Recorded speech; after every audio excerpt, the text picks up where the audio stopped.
Hi again, everyone. I hope you're all doing really well. So if you've been following the news lately, which is basically everyone except Australians on Facebook at the moment, you would know that a number of big tech companies, particularly Google's parent company Alphabet and Facebook, have been at loggerheads with the Australian government over the paying for media content on their services. This I did cover at a greater length in a previous video. However, the basic premise is that these organisations benefit from the Australian media, but do not compensate them and have been the cause of steadily declining revenue for these businesses.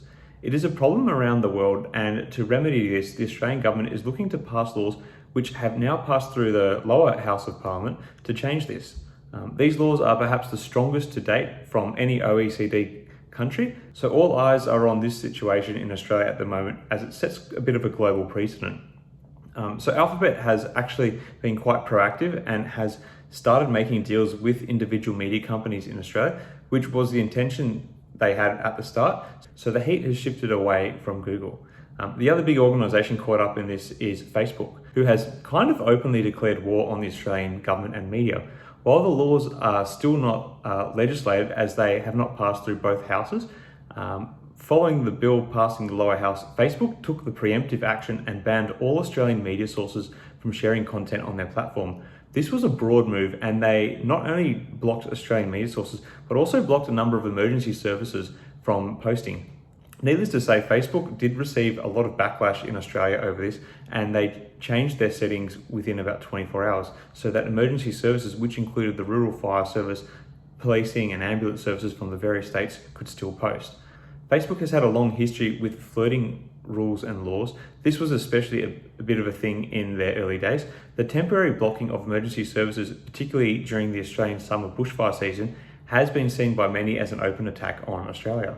Anyway, I remain hopeful that Facebook will come to the party so I can resume using the platform to look at my news media, because let's face it, that's pretty much all I use it for these days.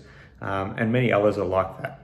So I think it's in Facebook's interest to, really get on side with the media here. In the interim, I'm going to post a series of short videos covering headlines from a range of Australian media sources and providing links to the stories in the YouTube description. I will then share these to a Facebook group that I've created called Australian News/Media Updates, as a way of allowing people on Facebook to still get their news fix from Australian media while the block remains. I feel like this group may eventually get blocked if it gets too popular on Facebook, but we'll just have to wait and see. So you may not always like the media for perceived and embedded biases, but having a healthy and competitive media is an essential part of a strong democracy. If you want to show your support for the Australian media in their tussle against Facebook, you should consider sharing this video and any other media updates videos I may do on Facebook particularly. Also, you could consider potentially joining the group on Facebook. And finally, if you have a bit more time, you could even consider approaching this like I am and creating videos that can share the media sources through to Facebook. I mean, I can't cover all of the Australian media, and everyone has their own unique audience that they can share with, so why not? Go for it.